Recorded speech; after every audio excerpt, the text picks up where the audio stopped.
오늘 말씀은 고린도전서 11장 27절에서 29절 말씀입니다. 함께 봉독합니다. 그러므로 누구든지 주의 떡이나 잔을 합당하지 않게 먹고 마시는 자는 주의 몸과 피에 대하여 죄를 짓는 것이니라. 사람이 자기를 살피고 그 후에야 이 떡을 먹고 이 잔을 마실지니 주의 몸을 분별하지 못하고 먹고 마시는 자는 자기의 죄를 먹고 마시는 것이니라. 아멘. 오늘 본문은 계속해서 성찬에 대한 이야기를 하고 있습니다. 이 성찬에 참여하는 성도들에게 굉장히 엄중한 말을 하고 있는 것이죠. 주의 몸을 분별하지 않고 먹고 마시는 자는 자기의 죄를 먹고 마시는 것이다. 무서운 말을 하고 있습니다. 그렇다면 이 말씀을 통해서 바울이 전하고자 하는 우리가 성찬에 참여할 때 어떤 태도로 가져야 하는가, 어떤 태도로 참여해야 하는가를 보고자 합니다. 첫째는 성찬에 참여할 때 먼저 중요한 것은 주의 몸을 분별하라고 하는 것입니다. 주의 몸을 분별하는 태도로 참여한다는 것, 바울이 이렇게 말하고 있는 이유가 있죠. 고린도 교회가 성찬의 의미를 잃어버리고 있기 때문에 그렇습니다. 당시 교회 안에는 부유한 사람과 가난한 사람이 함께 있다고 했습니다. 그런데 부유한 사람들이 모임에 먼저 와서는 성찬에 참여하기를 다 먹고 심지어 그 잔을 마심으로 취하는 사람들도 있었습니다. 반면에 가난한 성도들은 뒤늦게 성찬에 참여하면서 굶주리고 참여하지 못하게 되는 거죠.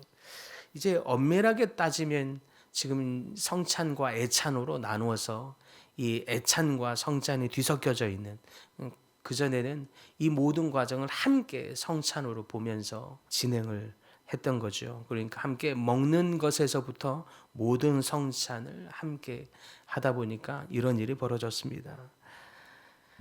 이 모습 때문에 바울이 이러한 고린도 교회 성도들의 태도를 심각하게 여기는 것은 한식탁에 앉아 있지만 서로를 조금도 돌아보지 않은 거예요. 누가 먹었는지, 누가 못 먹게 됐는지, 누가 성찬에 참여했는지, 못 참여하게 됐는지, 내가 이것을 다 먼저 많이 먹음으로 인해서 뒤늦게 온 사람들이 못 참여하게 되는 것은 아닌지에 대한 서로에 대한 고려함이 조금 더 없었습니다. 같은 떡을 떼고 있었지만 서로를 진짜 한 식구처럼, 한 형제처럼 여기지 않는 모습인 거죠. 그래서 겉으로는 성찬을 참여하고 있지만 실제로는 자기 몸을 위한 식사를 하고 있더라라고 하는 것입니다. 그래서 바울은 가장 먼저 주의 몸을 분별하라라고 말합니다. 주의 몸을 분별하라는 그 의도는 뭘까요? 주의 몸 생각해 보십시다. 주님의 몸은 어떻게 하셨습니까? 이 주의 몸을 단순히 분별하라, 단순히 떡을 의미하는 것이 아닙니다. 주의 몸은 어떤 몸입니까? 십자가에서 찢긴 몸입니다. 그것이 예수 그리스도의 몸이죠. 즉 주님의 몸은 자기를 위해서 살지 않고 다른 사람을 위해서 자신을 기꺼이 드린 분을 의미합니다. 주님은 섬김을 받으려 하지 않고 섬기기 위해서 오셨습니다. 주님은 그래서 기꺼이 자신의 몸을 드렸습니다. 나를 위해서 살기 위해서 다른 사람을 희생시킨 것이 아니라 오히려 남을 살리기 위해서 자신의 몸을 희생하셨습니다. 이것이 성찬의 핵심입니다. 주님이 당신의 몸을 당신을 위해서 사는 것이 아니라 당신의 몸을 들여서라도 다른 사람을 살리는 이 희생적인 사랑을 실천하는 것, 이것이 주님이 당신의 몸을 드린 삶입니다. 이것을 기억하는 것이 성찬의 큰 의미겠습니다. 자신을 위해서 내어주신 그 희생적인 사랑을 깨닫고 그것을 받아들이는 것입니다. 그것이 주의 몸을 분별하다는 의미고 거룩한 떡을 떼는 의미입니다. 그런 의미에서 교회 안에서 함께 성찬을 할 때 서로 형제 자매들의 몸을 살피면서 그리스도께서 우리에게 당신의 몸을 헌신하여 드린 것 같이 그 사랑을 함께 나누는 것이 중요하겠습니다. 그런데 내 곁에 있는 성도들의 상황과 형편을 돌아보지도 않으면서 주의 몸을 분별한다는 것, 이것처럼 아이러니하고 이것처럼 이중적이고 이것처럼 괴리 있는 게 어디 있겠습니까? 연약한 지체의 몸, 형편의 아픔에 무관심하면서 십자가의 사랑을 기념합니다 라고 하는 것처럼 어폐가 있는 게 어딨냐는 것입니다. 주의 몸을 분별한다는 것은 이 십자가에 주님이 드렸던 자신의 삶을, 그분의 삶을 기억하는 것이고, 그것을 내가 먹는다는 것은 그 삶을 내가 실천하고 사랑으로 살아가겠습니다라는 결단인 것입니다. 두 번째, 성찬에 참여할 우리의 중요한 태도는 바울이 말하기를 자신을 살피라라고 말하죠. 그래서 28절에 사람이 자기를 살피고 그 후에야 이 떡을 또 이 잔을 마실지니라라고 말합니다. 주의 몸을 분별했다면 이제 해야 하는 것은 자신을 살펴야 한다는 것입니다. 이것이 바로 자기 성찰, 자아 성찰, 리플렉션 내지는 헬라어로 도키마조라고 말합니다. 많은 사람들은 자기를 살핀다는 것을 단순히 내가 무슨 죄를 지었나 점검하라는 뜻인가 이 정도로 얘기입니다.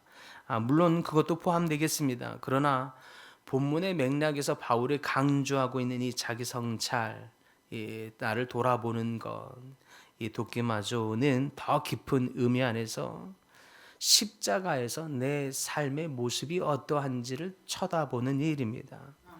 고린도 교회 안에서는 얼마나 자기의 중심성, 내 몸을 먼저 생각하고 있는 중심성이 있는가를 살펴보는 것입니다.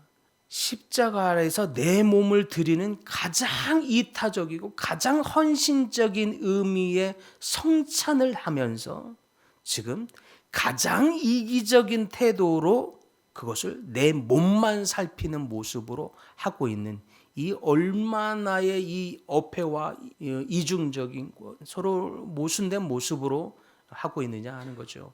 가장 이타적인 의미의 그 성찬의 속에서 가장 이기적인 태도로 하고 있는 그들의 모습, 이거에 대한 조금의 성찰, 돌아봄이 없는 것입니다.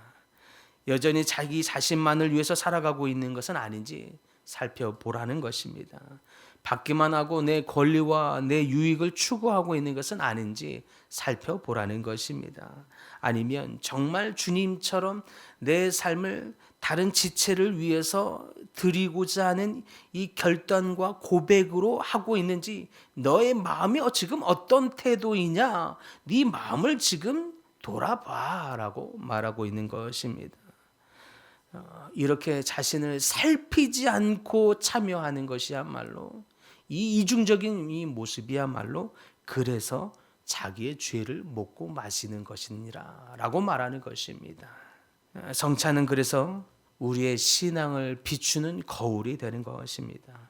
십자가 앞에서 서면은 우리의 모습이 가장 잘 보이게 되는 것처럼입니다. 거울을 우리의 마음을 들여다봐야 할 것입니다. 거울로 내 마음의 상태가 어떤지, 내 얼굴의 상태가 어떤지 들여다보는 것처럼 십자가의 이 거울로 내 마음의 상태가 어떤지, 어떤 태도로 살고 있는지 항상 점검해야 할 줄 믿습니다. 정말 우리의 모습이 그리스도의 십자가의 삶을 닮아가고 따라가고자 하고 있는지, 정말 하루하루 그리스도의 몸을 행하심을 그래도 점점 내가 따라가고자 하는 이 갈증과 열망, 간절한 순종이 있는지, 아니면 여전히 가장 놀라운 헌신적이고 희생적이고 이타적인 주님의 사랑과 삶을 우리가 날마다 묵상하면서 내 삶은 가장 이기적인 모습으로 살아가고 있는 것은 아닌지 점검하는 것, 이것이 성찬이 우리에게 말씀하시는 가장 중요한 태도인 줄 믿습니다. 사랑하는 성도 여러분, 우리도 이제 전반기 후반기씩 한 번씩 우리가 성찬을 하죠. 바람 같으면 과거에 이 초대교회처럼 매주 성찬을 했으면 하기도 합니다. 그런데 우리가 진짜 중요한 것은 이와 같은 우리의 성찬, 주님의 몸, 주님의 피, 그리고 십자가에서 행하셨던 주님의 삶을 우리가 경험하고 느끼고 그것을 따라가는 이 신앙, 이 말씀 앞에서 정말 우리의 삶은 어떻게 살아가고 있는지 되돌아보는 우리가 될 수 있기를 소망합니다. 그래서 우리의 삶이 더욱 주님을 닮아가고 주님의 행하심을 닮아가고 주님과 가까워지는, 그래서 우리의 삶의 모습을 통해서 주님의 모습이 나타난다, 주님의 사랑이 나타나고 있다라고 증거되어지는 우리의 모습들이 다 될 수 있기를 간절히 축복합니다.